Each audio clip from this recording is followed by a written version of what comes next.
I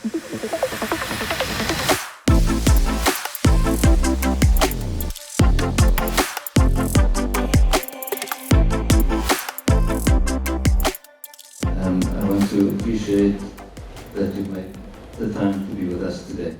And so, he is a professor of economics and the dean of the faculty of EMS. And so, with that being said, I'm going to hand over to Professor Daniels for the official opening and welcome.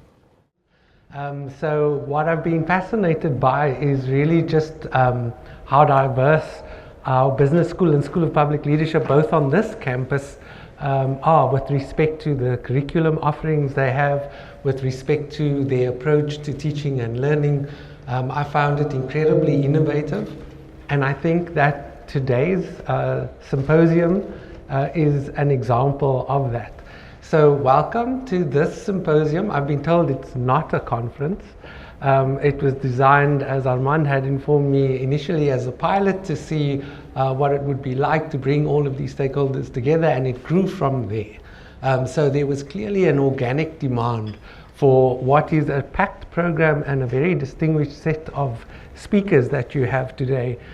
From civil society, business, from academia. I believe we have representatives also from the World Bank.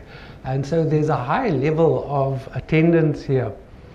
Now, when I reflected on the theme, Reimagining Business and Disability, it made me very conscious of the question of access and the question of empathy and the question of forward-looking planning and how all of us have to deal with this.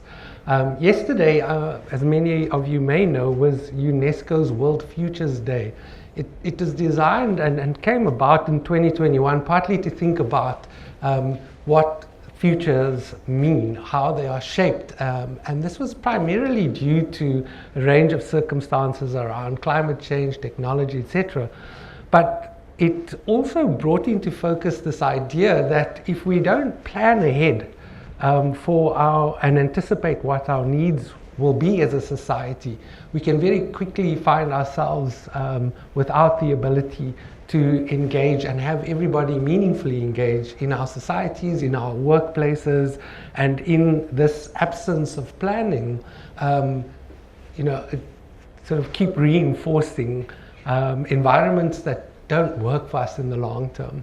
So I'd like to see that this day, in fact, is something that can be repeated in future, that this embryonic program, now cast as a symposium, possibly does lead to a conference in future should the demand continue to grow for it.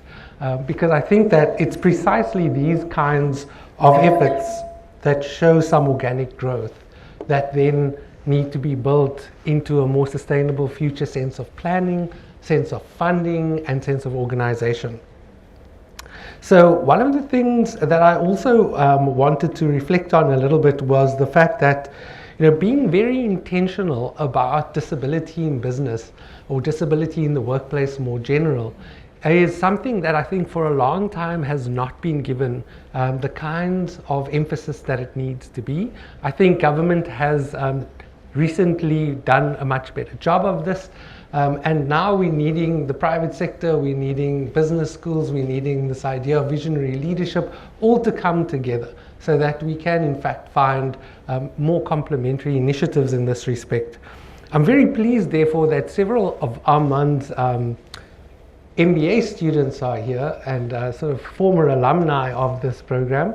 I think the idea of enlightened leadership means that we have to not just teach it, but people have to sort of go away, explore it, research it, come back into the school and say, hey, we need to do things better, we need to include other things in our curriculum. And from there, we build a responsive curriculum design that meets the needs of society. So colleagues, with that as my welcoming words, I would like to ask you all to engage with today.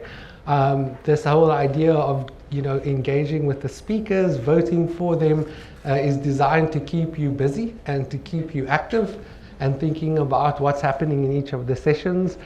In that sense, it's a very dynamic program and I hope you all enjoy it. I'm sure that I will too. Thank you very much.